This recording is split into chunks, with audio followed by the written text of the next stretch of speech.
addiction tore my family apart. I mean, even my dad was a foster kid. My dad's grandparents were foster kids. In the 80s, crack cocaine swept through Black communities. My mom and dad started using crack. I didn't know it at the time. So for about 3 years, we were homeless. We were living on people's couches. A lot of times we didn't eat. I took care of my 3 brothers at the time. And yeah, we just didn't have food, running water. And it was really rough and dire. I looked up at the ceiling and I was crying. And there was this peace. God, please don't let my life be like this. Please.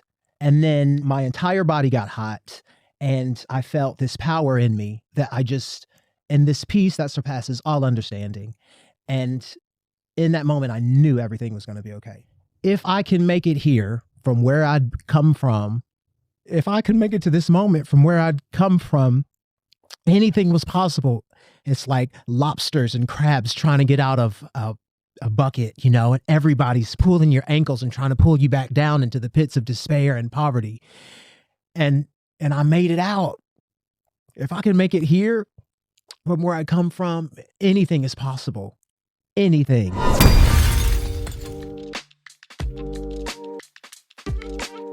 Welcome to School of Rock Bottom with Oliver Mason. I'm an actor, a voiceover artist and a recovery coach who's been in recovery many years.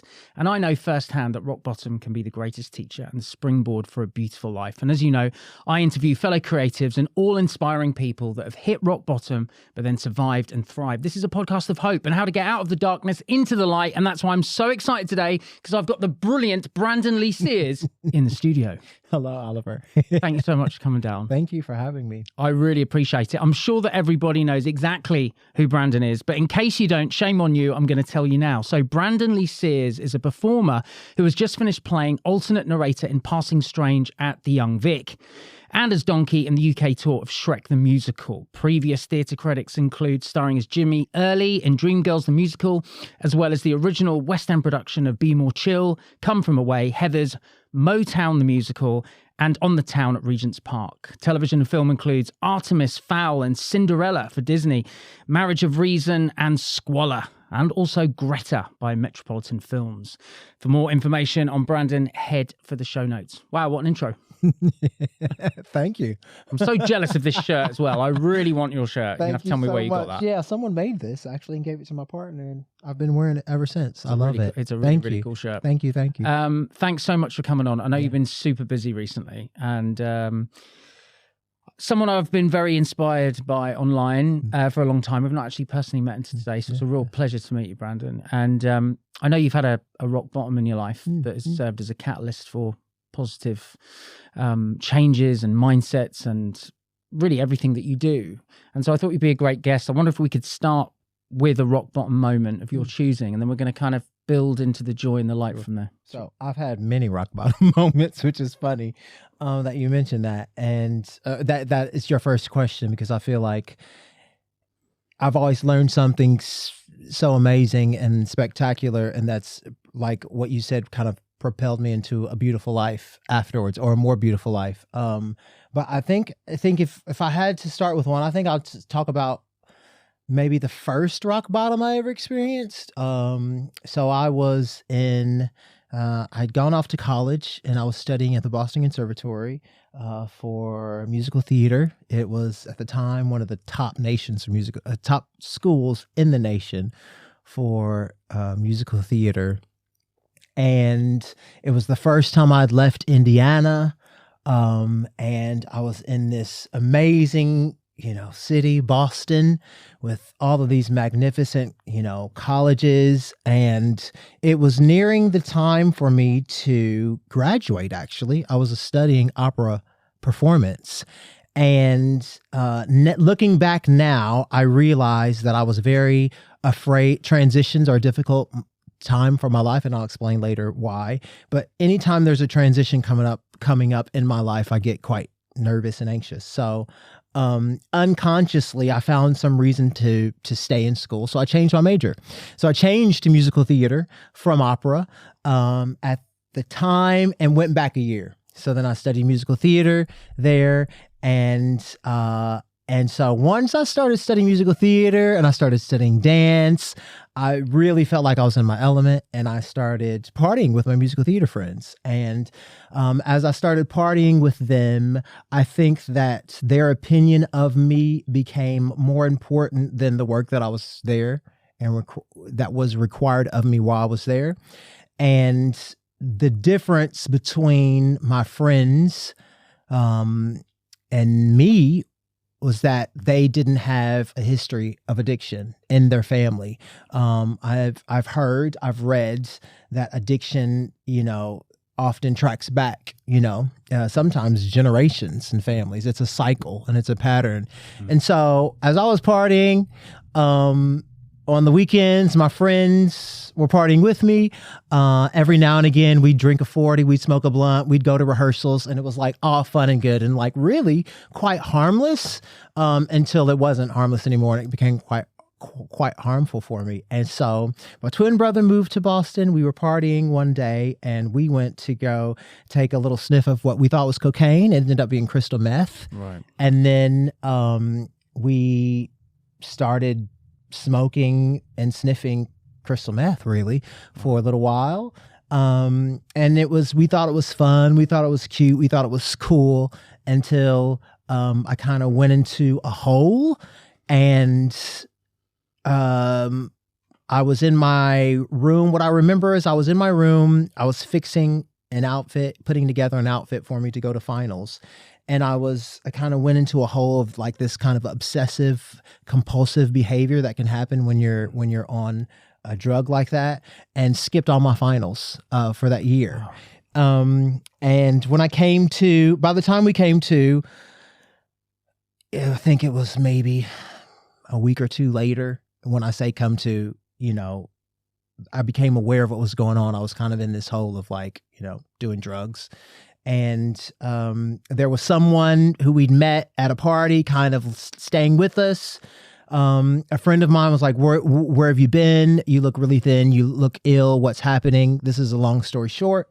And he kicked the guy out of our house who was in the house kind of smoking drugs with me and my brother. My brother ended up having to go to rehab because he had kind of like a mental breakdown, and he was having hallucinations.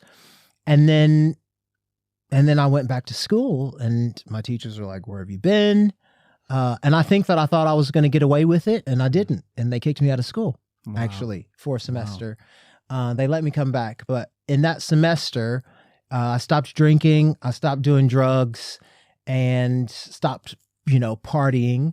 And I found a bit of light, and that started me on the path towards self-improvement, self-help books, spirituality, journaling, meditation. Mm-hmm. And that was all really, and I became a seeker of what I feel like is like truth, and a seeker of peak performance, a seeker of spirituality from that moment. And that changed my life, because ever since then, I've been trying to better myself and reflect in my life about what causes me to make certain decisions and certain behaviors.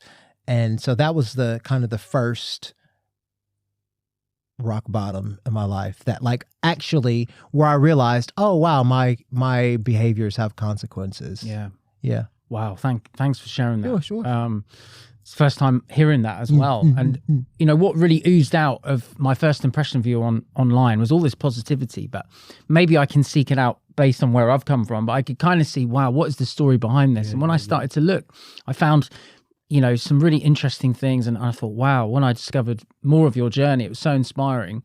You mentioned about, change, finding it difficult when you transition and things change. I wonder if we could just touch on that briefly. Sure. Because your childhood was far from easy. And I think it does kind of frame kind of that moment, and probably, current moments of positivity as well. Yeah, absolutely. So I say, oh, my friends, I was partying with my friends at the time, and the cycle of addiction runs in my family. So when I was, I must have been about 7 years old. I have a twin brother and two younger brothers. And when I was about 7 years old, my mom and dad, this was in So I was born in 1980. And 1987 is when, in the 80s, and like in the 80s, crack cocaine swept through Black communities, especially in the United States, and particularly in the projects in Indiana where we lived. My mom and dad started using crack. I didn't know it at the time, but things just started to change. So I can remember we were at home and like, daddy stopped coming around.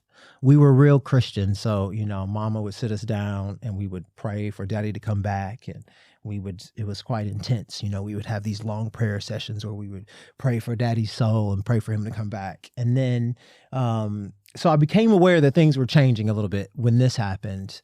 And then one moment that really sticks out quite vividly in my mind is when my mom took our little cat, Little Bob, and let him out in the fields. And she said, "Say goodbye to Little Bob." So me and my three brothers said goodbye to Little Bob, and Little Bob went running off in the field somewhere. And then she packed up some clothes and some trash bags, and then we just took off walking. And from that moment, for about it must have been 3 years, because we went into foster home. We went into a foster home when I was 10. So for about 3 years, we were homeless. We were living on people's couches. Some of it I can't remember. My mom and dad were away for a lot of the time, and I can remember, sleeping on friends' couches. I can remember being, sexually abused by random people. And for those 3 years, some of it I don't quite remember. A lot of times we didn't eat. And so addiction tore my family apart. I mean, even my dad's, when I say the cycle of addiction, like my dad was a foster kid. My dad's grandparents were foster kids. My dad's mom was shot and murdered by her husband, by her son accidentally, who was trying to shoot my dad at my uncle was trying to shoot my granddad at some party where there was lots of drugs and alcohol. So like the cycle of addiction is like generational in my family.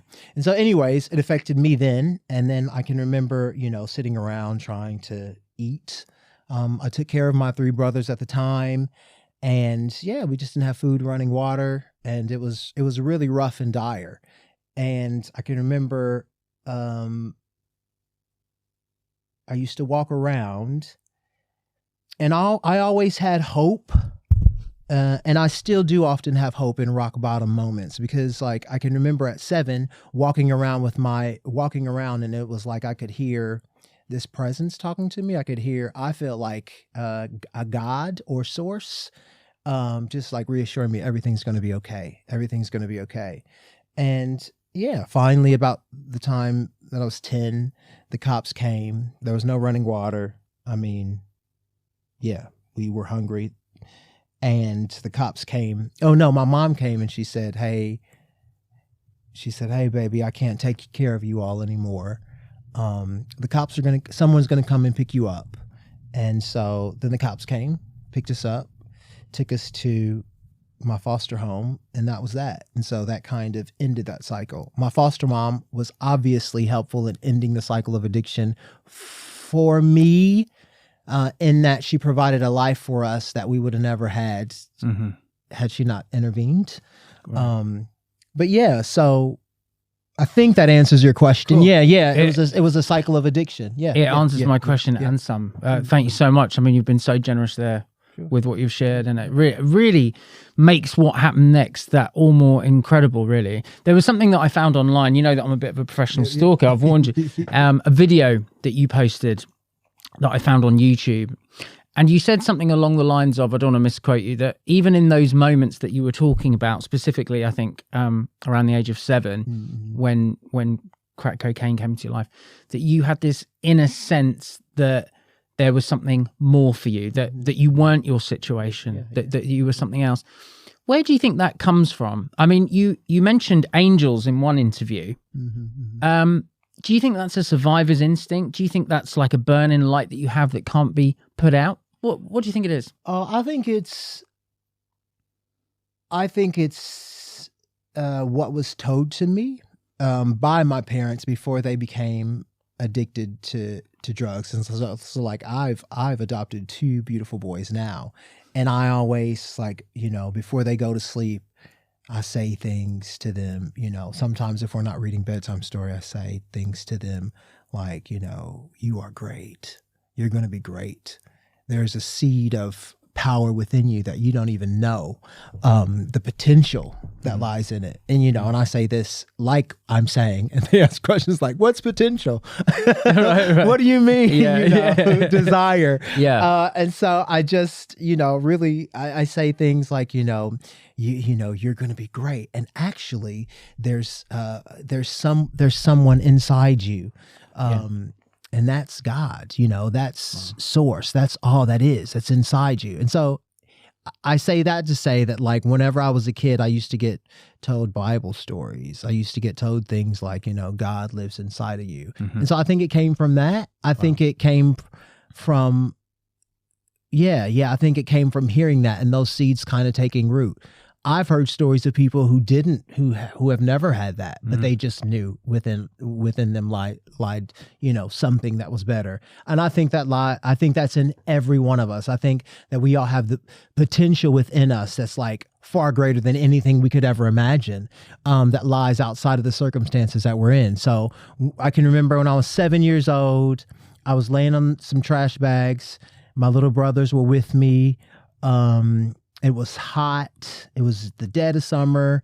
And what I remember was there was like glass breaking. I think someone was chasing around some woman, like beating her or something like that. She was screaming, and it was definitely chaotic. And my little brother was looking at me crying, and I was like, it's okay, babe, go sleep, go back to sleep, go, you know. And I was rubbing his, you know, head or something. And I can remember looking up at the ceiling, and like, I'll never forget it. Like, I looked up at the ceiling and I was crying, and there was this peace. And like, if, you know, there was just peace. And I was like, I said, God, I can remember I said something like, God, please don't let my life be like this. Please. And then it was like my entire body got hot. And I felt this power in me that and this peace that surpasses all understanding.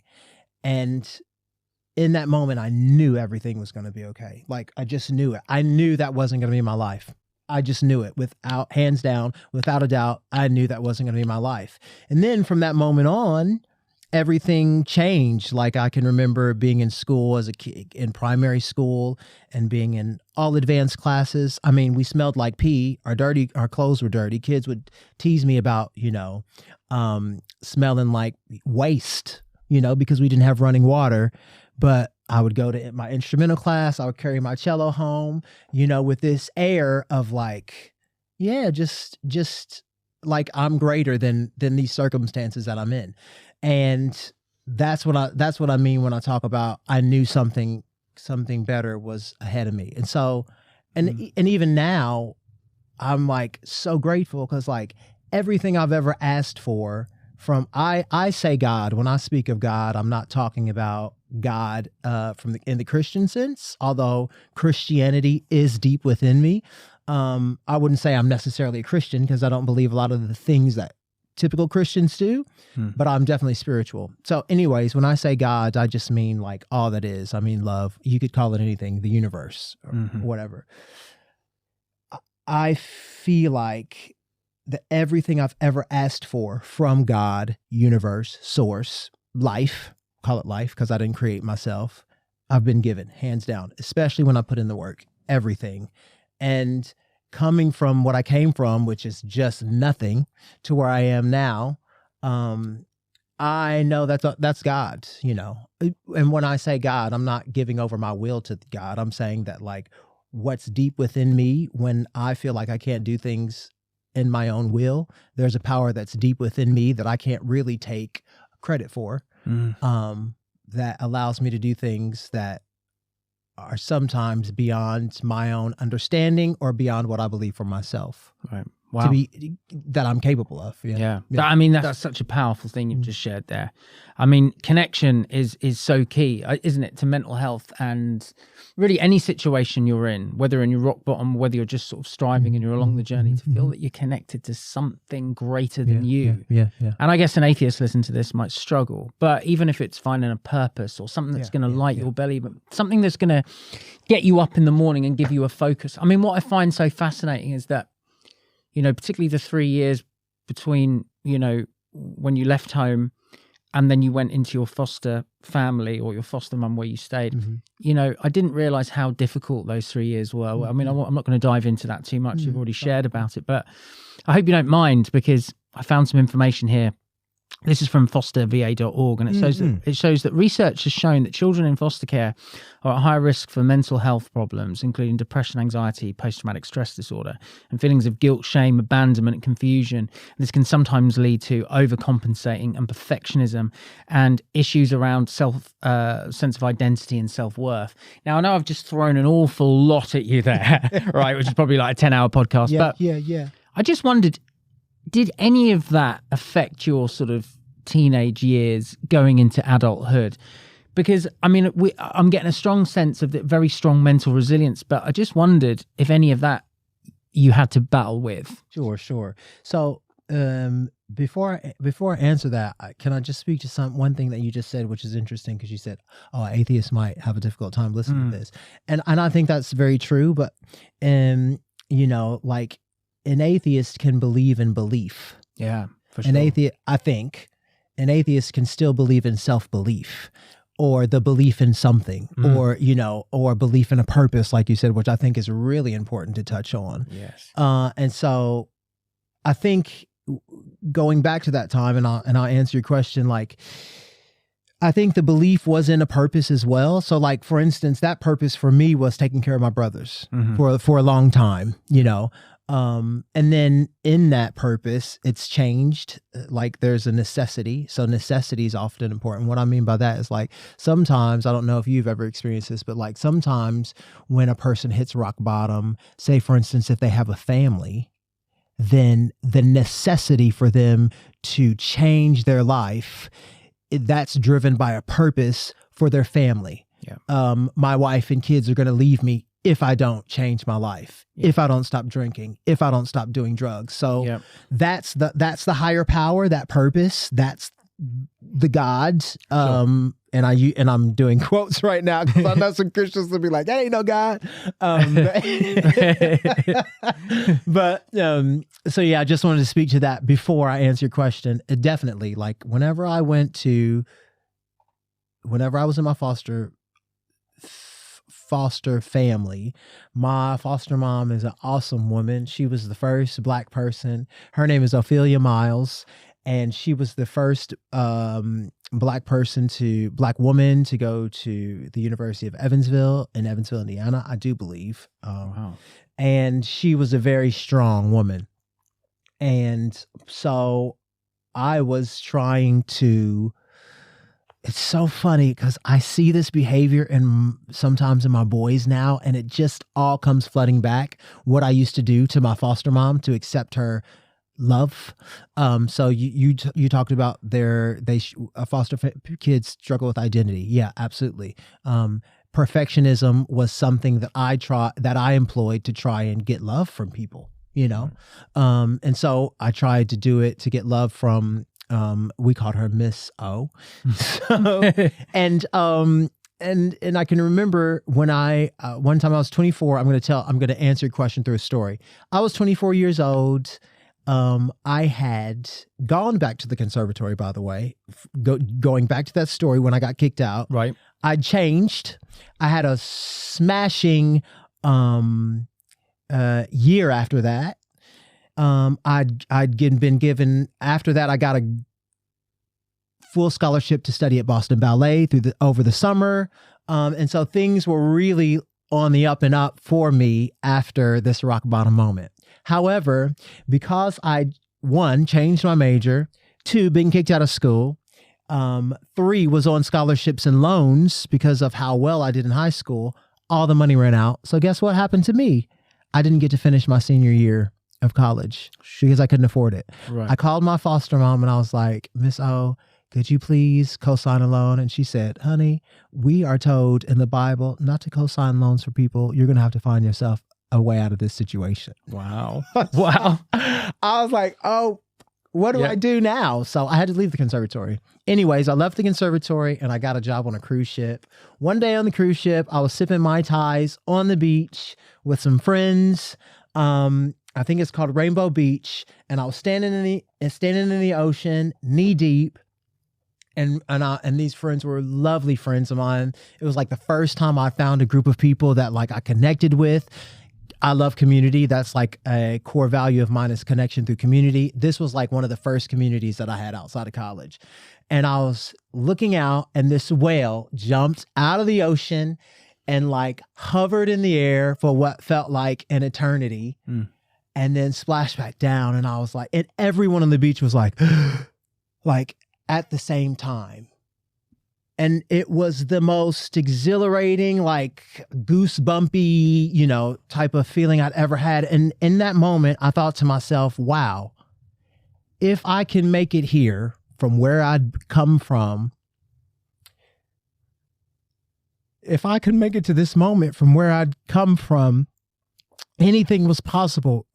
There had been so many moments when people would talk about me when I was going through high school and college. And, you know, whenever you're trying to, I heard someone else talk about this, but whenever you come from a place where I come from, you're like, it's like lobsters and crabs trying to get out of a bucket, you know, and everybody's pulling your ankles and trying to pull you back down into the pits of despair and poverty. And I made it out and I saw this whale and I was like, if I can make it here, from where I come from, anything is possible. Anything is possible. And things hadn't been perfect up to that point. And a lot of what got me there, what was perfectionism, was overcompensating, was trying to people please. But even in those seemingly negative behaviors, that was a part of my identity then that was necessary for me to get to that moment. As long as we can remain reflective, keep on reading as much as we can, keep on searching out answers to the questions that we have in life, and try and remain open and honest about what's going on in our lives through self-awareness, then you get past that, or you become aware enough to know, oh, wow, this is overcompensation. Okay, this has worked for me up until this point, but that's okay. Now I can change this behavior. So yeah, I think definitely as a foster kid, there were many behaviors, manipulation, you know, they were survival techniques that I learned to get out of the hell that I was experiencing. However, when you become aware that you are practicing those behaviors, that's when you need to change. That's when you need to change. 100%. I mean, wow, what a powerful, generous share there. I really hugely thank you for that. So much to unpack there. I can't even believe it.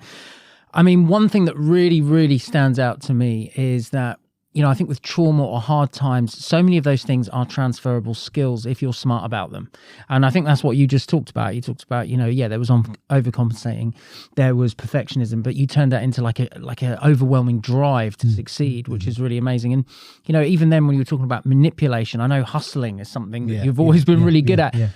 Because I frame it in the same way when I'm working with people with addictions. I'll say, look, you might have been out in active addiction. I know it's a slightly different thing, but you might have been out in active addiction for 10 years or more. But look at all these skills you can now use. You know, yes, maybe you've been manipulative, but now that means that you can hustle. You know, look at the energy it takes from addiction. Now, if you put that into business or self-care, and it seems like in similar ways you've done the same thing. It fascinates me that some people can have some of the hardest starts in life, but yet just absolutely have the mindset that they're now going to make it. And I hugely applaud you for that. I mean, I think one quote that I came across online is that you can use your mind to get out of any situation. Yeah, I think so. Which is an incredibly powerful statement. Do you think it's, this is a really difficult question because it's quite a short one, but it's quite loaded.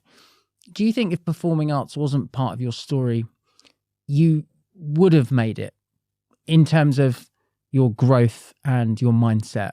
Obviously, you'd be in a different career, but if you take performing arts out of your life, I don't know, because the performing arts for me has been it's been the way that I've been able to travel and see things. It's been the way that I've been able to emote. It's been the way that I've been able to feel and to express myself. So I can't really speak to that. I believe that there are multiple ways to get to a certain point. So I expect that potentially, I might still experience, kind of getting out of the situation that I was in, because really at this time, whenever I cried out to God that my life change, I wasn't aware of performing arts. But I do believe that God used the performing arts to save my life. It's been a sanctuary. It's been, I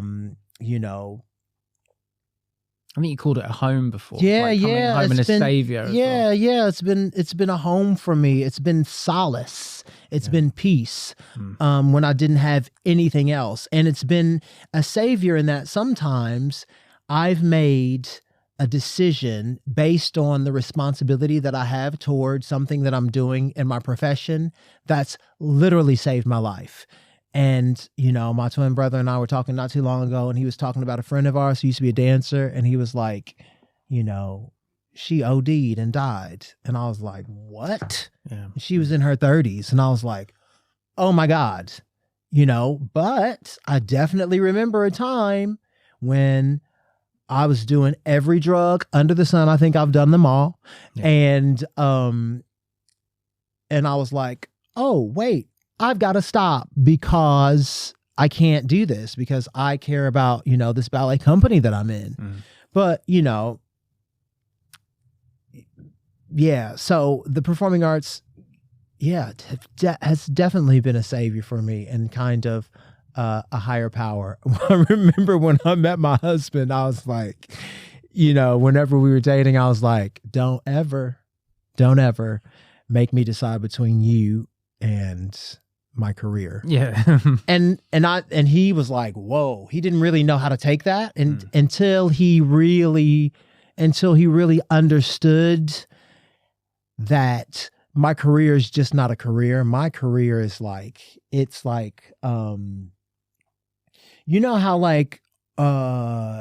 martial arts is to a person. It's like a practice. It's a spiritual practice for me. Wow. So that's a routine for me. I mean, I can remember when I started dancing, like showing up at the bar and getting in first position and putting my hands on the bar. And you just go to a different place, that present moment awareness, when you focus on the breathing, when you're pushing your body physically to exhaustion, you go to a different place, you reach these states of flow that where time stands still. And that's all, to me, that's all God. That's all connection to something that's greater than ourselves. Wow. And to me, that's the beauty of art. That's the beauty of creativity.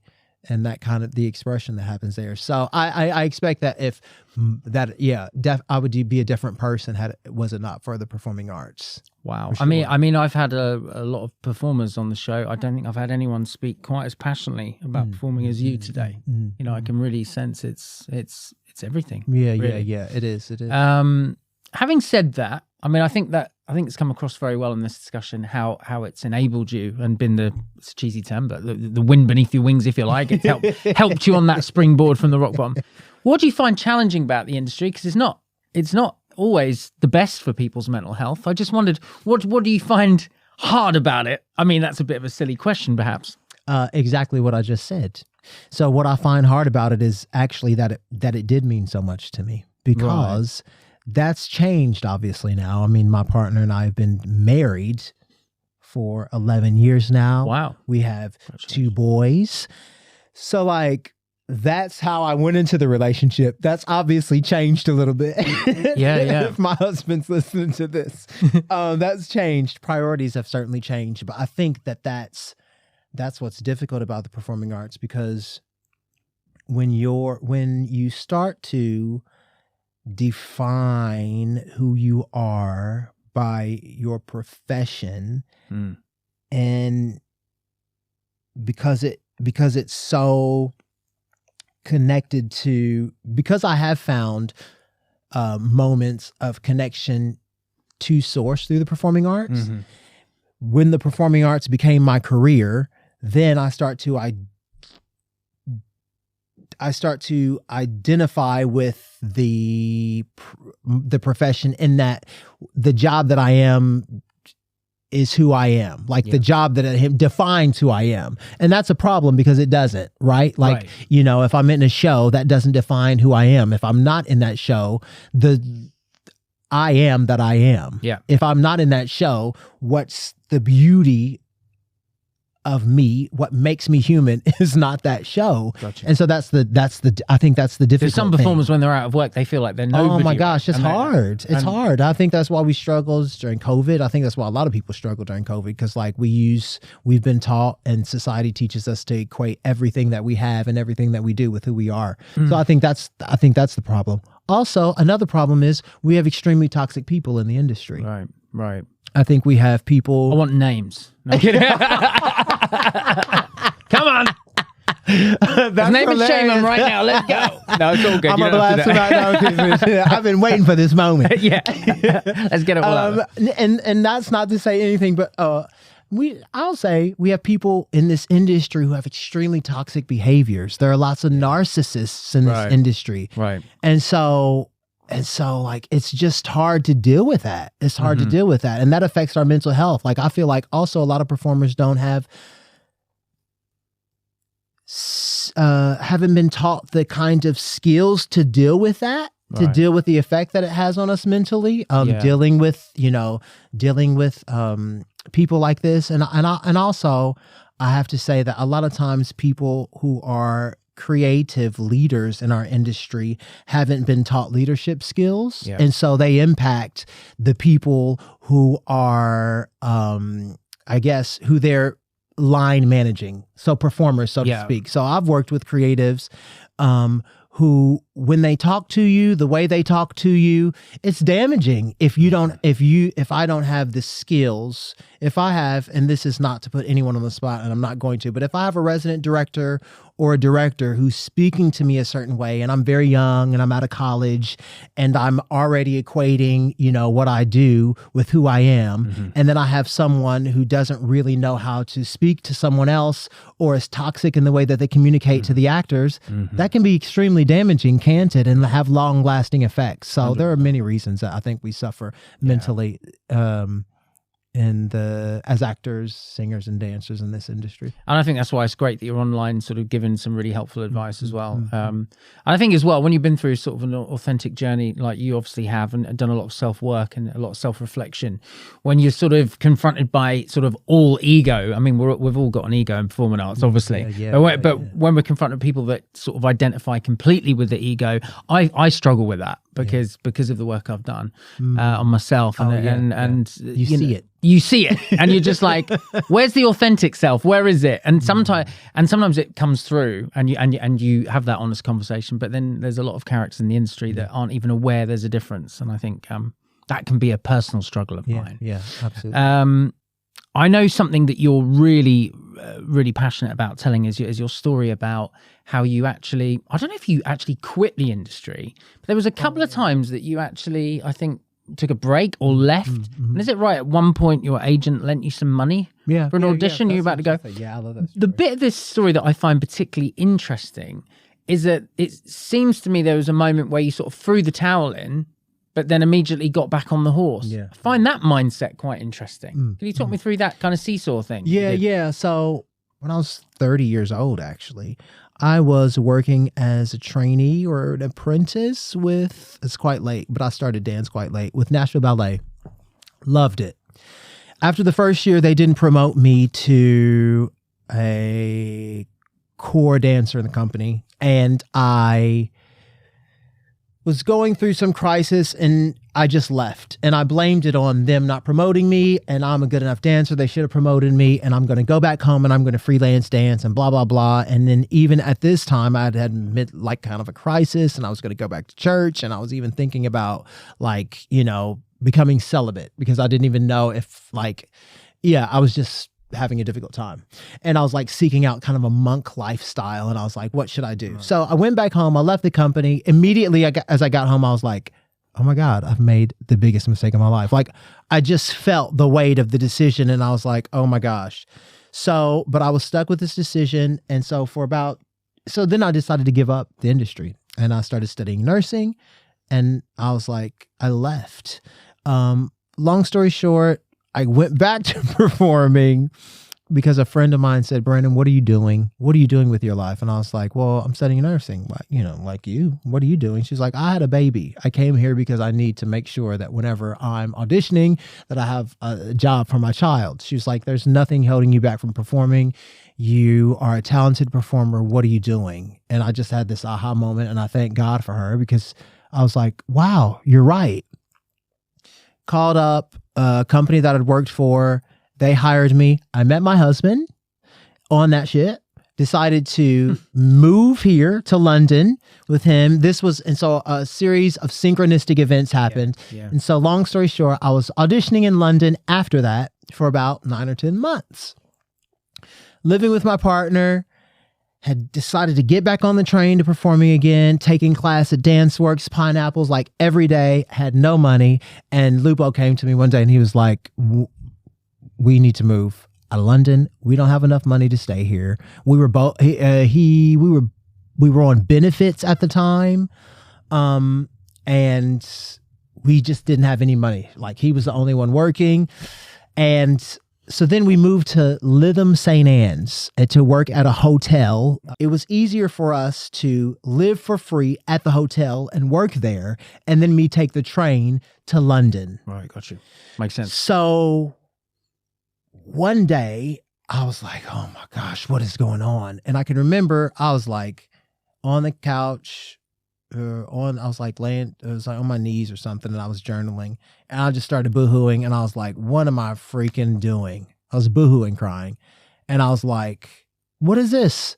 I'm 33 years old. I'm broke in a country where no one knows me. I went to one of the top schools in the nation years ago. I effed that up. I was in a lot of guilt and shame at this time. And I was like, what's going on? And so I had this moment where I was like, you know what? All I can do is control my destiny from this moment on. And so I said to myself, if I am 70 years old taking a train, I can remember, I literally said this to myself. If I'm 70 years old taking a train to London every weekend to audition, I will die being an auditioner. That's my commitment to trying to make it in this industry now. Because I'd always wanted to like do what we do. I'd always wanted to be a paid actor. And in America, it's even more difficult than here to make ends meet as a paid actor, like consistently, right? Mm-hmm. And so then I just had this peace that came over me with the commitment and the decision and the desire to not quit. I was like, okay, that's peace. Okay, I'm committed to this. Same day or next day, maybe even 2 days later, my agent called me and was like, hey, we have an audition. There's an audition in London on Saturday. Can you go? Talk to Lubo. He was like, we don't have any money. I did not have 80 pounds to get on the train. Yeah. We did not have 80 pounds. Yeah. And I was like, I sent her an email and I was like, I would love to, but I think I'll have to skip this one because we don't have any money at all. And so she called me. She was like, what's going on? And I was like, we're in Lytham. We just don't have any money right now. I won't get paid until such and such. And she was like, look, for your auditions, I'll sort this out for you. And if you get a job, you can just pay me. You won't have to pay me back until your first check that you get. That's super nice. Super sweet. And so I went to that audition that Saturday, booked. I think I had 2 auditions and booked them both. And I haven't stopped working since. Amazing. And so you said this kind of thing of throwing in the towel. And I say throwing in the towel, but I think sometimes it's like when I made the decision to be 70 years old working as like, working, the front desk in a hotel gym, cleaning the equipment and like I'll be a professional gym equipment cleaner / auditioner if that's what it takes. I surrendered. I don't think I threw in the towel in that moment. I think I surrendered. Right. Surrendered it over. Yeah. And I think that many people who are listening might say, oh, that's when I booked the audition actually. When I'm not attached to the outcome, when I surrender the outcome. 100%. And I think things have always worked out for me when I'm like, I'm really committed to it. So like, I'm like in it. I'm rigorous. I'm routine. I'm practicing so much. I'm doing purposeful practice, but I surrender the outcome. And that's when my life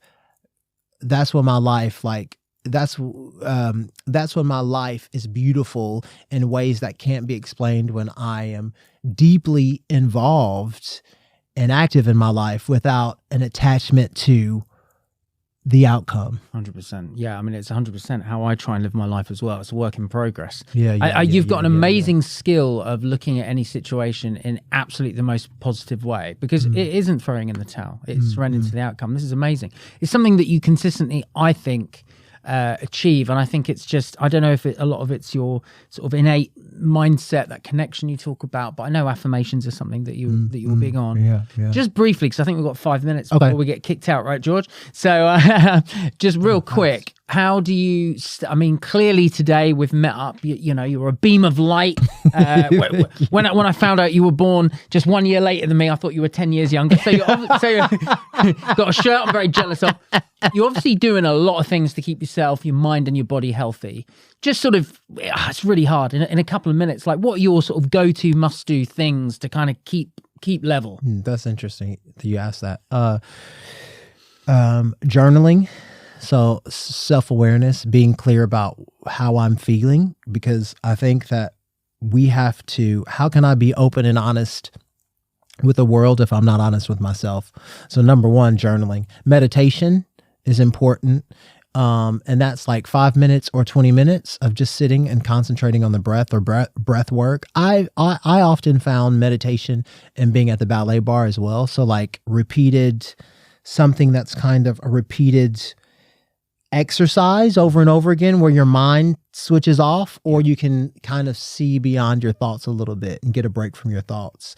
So I'd say journaling and meditation is something that I started in college, and that's saved my life. And then somebody told me one time, and I think that this is why my life's different than it was, 10 years ago and even before then, is that like what we put in our body through all of our senses is going to take seed and that seed's going to take root and grow. So I'm just always listening to like podcasts where I can learn about, how I can be better, and reading. And like, I just think that you have to, imagine sitting down with Nelson Mandela. You can read his autobiography. You can do that. So like sitting down with teachers and, and mentors, and you can do that through books. I have access to anyone I want to learn anything about through books. And now you don't even have to read. You can just turn on Audible. Yeah, that's right. Audio. Yeah. So I'm always trying to do that, and sometimes when I can, I just try and shut up as much as I can and learn from the people around me. That's absolutely amazing. Have you got a book coming out as well? I saw something in your Instagram I do, bio. Yeah. I was like, is. Fostered for fame, how I developed a yes, I can mindset for a successful career in musical theater. Babes, it's crazy. So I started this book during COVID. I wrote it and finished it. And it's finished during Shrek. And it's in my phone. It's on Google Docs. I got a coach to help me write it. So it's on the way. It's on the way, yeah. I just have a finished manuscript that I've got to like decide whether or not I'm going to continue self-publishing or try and go to a publisher. Wow. And I'm going to give it out to a few friends to read. But like, yeah, and I'm really pleased that I did it. Well, as soon as it's out, let me know. Thanks so much. And I'll put a link in the show notes. Oh, I love that. Thank you. Just because the listener and viewership, and I do promise to George, the producer, I'm about to finish, because there's such a big recovery community that listen to this podcast. I'm just curious, and you don't have to answer this, but is sort of alcohol and drugs in particular, a very personal question, particularly with your backstory and what happened, at the beginning and the second rock bottom. Is it something you have to be still very mindful of? For me, yeah, absolutely. Yeah. Like I will have a glass of wine, especially now that I have 2 kids. Yeah. At the end of the night, like I just will. But like I know that like when my glass of wine turns to 2, and then it turns into like half a bottle. Do you know what I mean? Because that can happen quite quick with people in general. Then I'm like to my husband, okay, let's stop. Yeah. So it's just something that I'm definitely aware of because I think for me in the past, alcohol use led to being uninhibited and then taking, a lot of cocaine, which then led to other drugs. And then like I was that person, not so much anymore, but I was that person who even now, like when I go out and I'm not drinking, I'm the person who's there until 4 a.m. the last person to leave sober. Yeah, I'm like that. I'm like the last one on the dance floor. Yeah. So like whenever I was drinking, if someone said do this, I would literally say yes. Yeah. And it got me into a lot of problems. Thank God that none of those problems left me dead or in jail. Yeah. I'm like you. I love the word no now. I love saying no to things. It's great. Brandon, I could talk to you all day. I wish you continued love, success, happiness, health, and all the great things we've talked about. Thanks so much for coming down. Yeah, thanks for having me. Yep. Hey, it's been an absolute riot. I've learned a lot as well and been inspired. And guys, thanks so much for tuning in again. Quick reminder, if you're watching this on YouTube, hit subscribe. It really helps. Write a review. Spotify, 5 stars would be great. Also a review on Apple. And as promised, I will see you in 2 weeks' time. Until then, look after yourself and thanks for watching or listening.